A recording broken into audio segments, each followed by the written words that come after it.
తెదేపా జనసేన ఉమ్మడి మేనిఫెస్టోలో క్రైస్తవులకు తగిన ప్రాధాన్యత కల్పించడం పట్ల పార్టీ రాష్ట్ర కార్యదర్శి పుచ్చా విజయ్ కుమార్ సంతోషం వ్యక్తం చేశారు.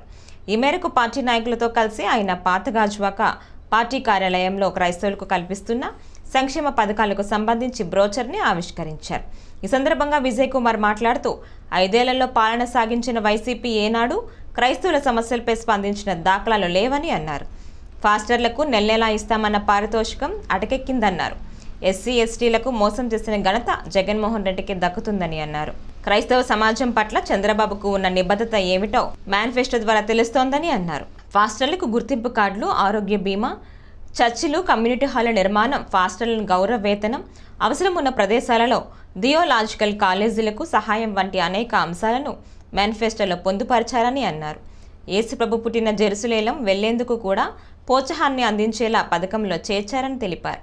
ఇటువంటి అంశాలపై జగన్ ప్రభుత్వం ఏనాడైనా ఆలోచించిందా అని ప్రశ్నించారు. క్రైస్తవుల ద్రోహిగా జగన్ సమాజంలో మిగిలిపోతారని ఆరోపించారు.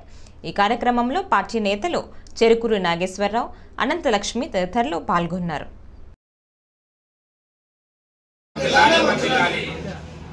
చంద్రబాబు నాయుడు గారు క్రైస్తవులకు సంబంధించి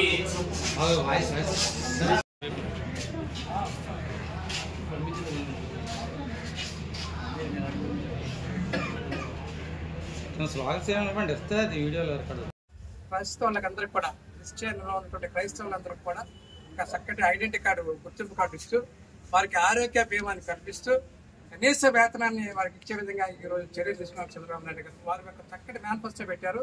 ఆ మేనిఫెస్టోలో కూడా క్రిస్టియన్ మైనారిటీ పోటున్నటువంటి ఏదైతే కలిసి ఉన్నాయో వాటిని సపరేట్ గా క్రిస్టియన్ పోటు సపరేట్ చేసి క్రిస్టియన్లకు ఏ రకంగా అయితే ఉపయోగకరంగా ఉంటుందో ఆ రకంగా ఉపయోగించడానికి మరి మంచి కార్యక్రమం చేసి చాలా మంది అనుకోవచ్చు, ఏంటి మరి ఈరోజు జగన్మోహన్ రెడ్డి గారు మరి క్రిస్టియన్ అన్నారు కదండి, మీరు ఎందుకు చేయలేదని మీరు అడుగుతున్నారు అంటారు అడగచ్చు.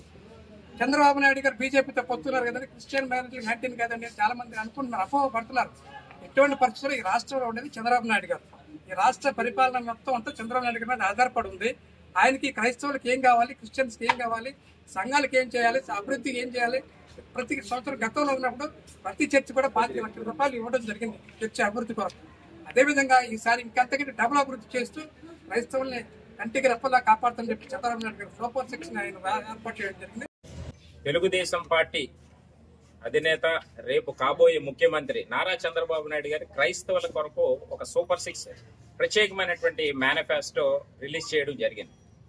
మరి గతంలో మరి జగన్మోహన్ రెడ్డి 2019లో ముఖ్యమంత్రిగా క్రైస్తవుల్ని ఉద్ధరిస్తాను, నేను క్రైస్తవుడినే అని చెప్పుకొని మోసం చేసినటువంటి వ్యక్తి జగన్మోహన్ రెడ్డి. కనీసం ఇప్పటికీ కూడా క్రైస్తవులకు ఇచ్చినటువంటి హామీలు ఏదైతే ఉన్నా ఏది కూడా నెరవేర్చలేదు, సున్నా. ఏదైతే పాస్టర్లకి 5,000 రూపాయలు వేతనం ఇస్తానని చెప్పినటువంటి పరిస్థితి ఆ ఒక్క పాస్టర్ కూడా ఇచ్చినటువంటి దాఖలాలు ఎక్కడా కూడా లేవు. మరి అంతేకాకుండా జెరూసలేం వెళ్లేందుకు 75,000 రూపాయలు గతంలో తెలుగుదేశం పార్టీ ప్రభుత్వ హయాంలో మేము ఇచ్చాం. జగన్మోహన్ రెడ్డి ఆ పథకాన్ని కూడా రద్దు చేశారు. క్రిస్టియన్ మైనార్టీ కార్పొరేషన్ పెట్టాడు, అందులో ఒక్క రూపాయి కూడా లేనటువంటి పరిస్థితి. నేను అడుగుతా ఉన్నాను, జగన్మోహన్ రెడ్డి ఏం ఉద్ధరించో క్రైస్తవులకి. ఈ రోజు మా నాయకుడు చంద్రబాబు నాయుడు గారు సూపర్ 6 ద్వారాగా ఒక మంచి మేనిఫెస్టో రిలీజ్ చేశారు. ఈ రోజు మాకు కావాల్సింది ఏంటంటే క్రైస్తవులకి ఒక బరేల్ గ్రౌండ్ కావాలి. మెయిన్ ఇంపార్టెంట్ బరేల్ గ్రౌండ్ కి సంబంధించి ఎక్కడ కూడా స్థలాలు ఇబ్బందికరమైనటువంటి పరిస్థితి, బరేల్ గ్రౌండ్స్ ఫుల్ అయిపోయి.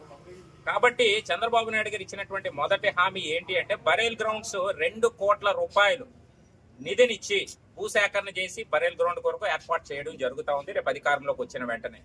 ఏదైతే జగన్మోహన్ రెడ్డి ఇచ్చినటువంటి దొంగ హామీ పాస్టర్లకు 5,000 రూపాయలు అన్నాడో, అది మా ప్రభుత్వం వచ్చిన వెంటనే పాస్టర్స్ కి 5,000 రూపాయలు వేతనం కొనసాగిస్తా ఉన్నాం.